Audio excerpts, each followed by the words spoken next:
Hello everyone, welcome back to my YouTube channel. তো আজকের এই ভিডিওতে 5টা স্টক নিয়ে আলোচনা করব যেগুলোর উপর নজর রাখা খুব দরকার।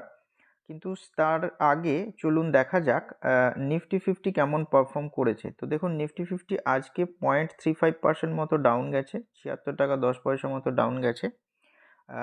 ওপেন মার্কেটে কিন্তু দেখুন এইখানে যে একটা উইক তৈরি হয়েছে এই যে জায়গাটায়, তো ওইটা দেখলে বুঝতে পারবেন যে নিচের দিকের থেকে কিন্তু অনেক রকম অনেকটাই ভালো রকম পুল ব্যাক আজকে দেখা যায়। আরও ডাউন গেছিল, কিন্তু সেখান থেকে পুল ব্যাক করে 21,665.80-তে ক্লোজ দিয়েছে। তো 21,500 একটা লেভেল যেটা আমি দেখুন ড্র করে রেখেছি, এই 21,500 লেভেলটাকে সাপোর্ট নিচ্ছে। যদি ওই সাপোর্ট ব্রেক করে তাহলে 21,000 অবধি আসতে পারে, কিন্তু এখন মার্কেট অল টাইম হাইয়েই ট্রেড করছে। তো 21,500 লেভেলটা এখন সাপোর্ট হিসেবে কিন্তু কাজ করছে। আর এখন দেখবেন যে সমস্ত ব্রোকার বা ইনভেস্টাররা আছেন তারা দেখবেন ভালো ভালো কমেন্ট্রি করছে, টার্গেটও ভালো দিচ্ছে। কিন্তু যখন মার্কেট ফিয়ারে ছিল সেই সময় কিন্তু এরকম কমেন্ট্রি আসছিল না। তো সবসময় ফিয়ারে কিন্তু যদি ভালো স্টক অ্যাকুমুলেট করা যায় তাহলে কিন্তু ভবিষ্যতে ভালো গেন পাওয়া যায়। এই কথা মাথায় রেখে চললেই ভালো। চলুন 5টা স্টকে যাওয়া যাক। প্রথম যে স্টক সেটা হচ্ছে ডিভিস ল্যাব। তো ডিভিস ল্যাব দেখুন আজকে 2.91% মতো বেড়েছে, 114 টাকা 10 পয়সা মতো বেড়েছে, 4,030 টাকাতে ট্রেড করছে। তো স্টকটা দেখুন অনেক দিন ধরে কিন্তু ডাউন ট্রেন্ডে ছিল। মোটামুটি এই দেখুন এইখানে যে লো করে, তারপরে লো আরও নিচে, তারপরে লোটা আরও একটু নিচেতে, তারপরে দেখুন এই জায়গায় বটম ফরমেশন করে। এই যে ক্যান্ডেল, সেইখানে দেখুন একটা ট্রেন্ড লাইন যেটা ড্র করেছিলাম, যেটা ডাউনওয়ার্ডস ছিল, সেইটাকে কিন্তু ব্রেক করে ওই ক্যান্ডেলে। তারপর দেখুন ওইটা আবার যে ডাউন ট্রেন্ডটা ছিল ওই লাইনটাকে কিন্তু তখন ব্রেক করে দিয়েছে, সেহেতু দেখুন ওই লাইনটাতে এই জায়গাতে সাপোর্ট নেয়। সাপোর্ট নিয়ে আবার দেখুন ধীরে ধীরে ধীরে ধীরে ধীরে ধীরে আপওয়ার্ড মুভমেন্ট দেখাচ্ছে। এখন এর যেটা ট্রেন্ড লাইন সেটা দেখুন আপওয়ার্ড দিকে কিন্তু রয়েছে, এই যে লাইনটা এটাকেই সাপোর্ট নিয়ে কিন্তু ধীরে ধীরে উপরের দিকে উঠছে। তো এই স্টকটা এখন বুলিশনেস দেখাচ্ছে।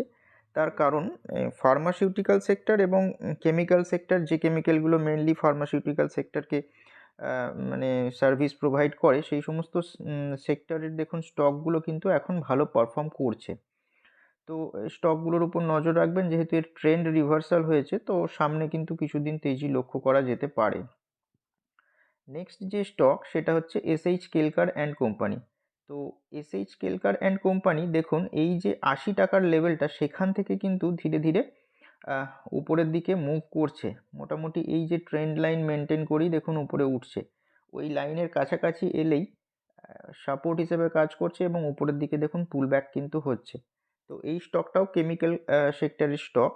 তো দেখুন এটারও কিন্তু ভালো রকম বাইং ইন্টারেস্ট আজকে দেখা গেছে। যদি ভলিউমের দিকটা দেখেন তো দেখবেন যে ভলিউমটাও কিন্তু আজকে ভালো ছিল। এই যে এইখানে দেখতে পাচ্ছেন ভলিউমটা কিন্তু ভালোই রয়েছে। তো এই স্টকটার উপরেও একটু নজর রাখবেন। নেক্সট যে স্টক সেটা হচ্ছে এপিগ্রাল, আগে ছিল মেগমানি ফাইন কেমিক্যাল এটার নাম, তো এখন এপিগ্রাল লিমিটেড হয়েছে। তো এই স্টকটা দেখুন আজকে 7.07% বেড়েছে, প্রায় 70 টাকার কাছাকাছি বেড়েছে, ট্রেড করছে 1,051 টাকা 10 পয়সাতে। তো দেখুন একটা সাপোর্ট আর একটা রেজিস্ট্যান্স লেভেল আমি ড্র করে রেখেছি। যখনই সাপোর্ট লেভেলের কাছে আসছে সেখান থেকে কিন্তু দেখুন ভালো রকম বাইং দেখা যাচ্ছে। তো সাপোর্ট লেভেলগুলো থেকে দেখুন ধীরে ধীরে আবার কিন্তু উপরের দিকে উঠছে। তো মোটামুটি এর যেটা রেজিস্ট্যান্স লেভেল রয়েছে 1,180 টাকার কাছাকাছি রয়েছে। তো এই স্টকটার উপরেও কিন্তু নজর রাখতে পারেন। নেক্সট যে স্টক সেটা হচ্ছে সিগাচি ইন্ডাস্ট্রিজ লিমিটেড। তো সিগাচি ইন্ডাস্ট্রিজ দেখুন একটা সুন্দর রাউন্ডিং বটম তৈরি করেছে। মোটামুটি এই যে লেভেলগুলো, এই লেভেল থেকে কিন্তু দেখুন স্টকটা ঘুরেছে। অনেক দিন ধরে এটা ডাউন ট্রেন্ডে যাচ্ছিল, দেখুন পরপর পরপর স্টকগুলো কিন্তু ডাউনেই যাচ্ছিল। তারপর এই লেভেলটাতেই কিন্তু একটা বেশ বানায়, তারপর ধীরে ধীরে দেখুন আপওয়ার্ড মুভমেন্ট দেখাচ্ছে। মাঝে স্টক স্প্লিটেরও নিউজ আসে, সেই জন্য একটু তেজি লক্ষ্য করা যায়। তবে যদি ভালো করে দেখেন তাহলে একটা কিন্তু সুন্দর রাউন্ডিং বটম তৈরি করে স্টকটা আবার ধীরে ধীরে একদম ব্রেকআউট লেভেলের গোড়াতেই কিন্তু দাঁড়িয়ে আছে। যদি এই লেভেলটা ব্রেক করে আরও উপরের দিকে ওঠে তাহলে কিন্তু ফ্রেশ তেজি লক্ষ্য করা যেতে পারে। স্টকটা আজকে দেখুন 15.30% মতো বেড়েছে, 7 টাকা 90 পয়সা মতো বেড়েছে, ট্রেড করছে 59 টাকা 55 পয়সাতে। এই স্টকটাও মেনলি কেমিক্যাল স্টক, যেটা ফার্মাসিউটিক্যাল সেক্টরে কাজে লাগে। তো মানে সেই জন্য দেখুন স্টকটা কিন্তু ভালো পারফর্ম করছে। এই সেক্টরের সমস্ত স্টকই আজকে খুব ভালো পারফর্ম করেছে। নেক্সট যে স্টক সেটা হচ্ছে মিসেস বেক্টার্স ফুড স্পেশালিটিস লিমিটেড।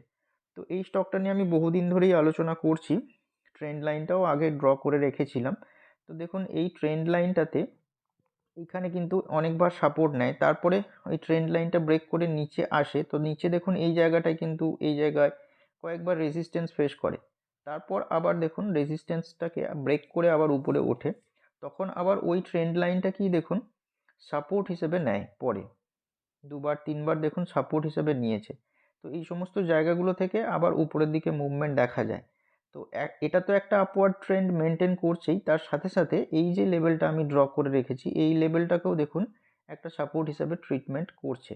ওই লেভেল থেকেই আজকে কিন্তু ভালো রকম বাইং লক্ষ্য করা গেছে। আজকে দেখবেন 7.48% মতো বেড়েছে, 84 টাকা 25 পয়সা মতো বেড়েছে, 1210 টাকা 45 পয়সাতে ট্রেড করছে। তো এই স্টকটারও মোটামুটি যে হাই সেটা দেখুন এই যে জায়গাটাতে রয়েছে। তো শর্ট টার্ম বেসিসে দেখতে গেলে এখনও ওই লেভেল অবধি যাওয়ার কিন্তু সম্ভাবনা রয়েছে, স্টকটার উপর নজর রাখবেন। আর একটা দেখুন এই 5টা স্টক ছাড়াও নিউজ রয়েছে, সেটা কি না সেটা হচ্ছে দেখুন যে আদানি গ্রুপের উপর হিন্ডেনবার্গ যে অ্যাকিউজ করেছিল বা অ্যালিগেশন লাগিয়েছিল, সেইটা কিন্তু সুপ্রিম কোর্ট কালকে ফাইনাল রায় দিতে চলেছে। তো বুধবার 10:30 নাগাদ কোর্টে এটা ওঠার কথা রয়েছে। তো যারা আদানি গ্রুপে ইনভেস্টেড রয়েছেন কালকে একটু খবরটার উপর লক্ষ্য রাখতে পারেন। তো যে স্টকগুলো নিয়ে আলোচনা হলো সেগুলো কোনো রকম ইনভেস্টমেন্ট পারপাসে নয়। অবশ্যই আপনারা স্টকগুলোর উপর রিসার্চ করুন, ডেটাগুলো নজরে রাখুন বা ওয়াচ লিস্টে রাখুন। যা করবেন নিজের কল নিজেই নিন, এবং যদি না নিতে পারেন তাহলে আপনার ফিনান্সিয়াল অ্যাডভাইজারের সঙ্গে কনসাল্ট করে তবেই করবেন।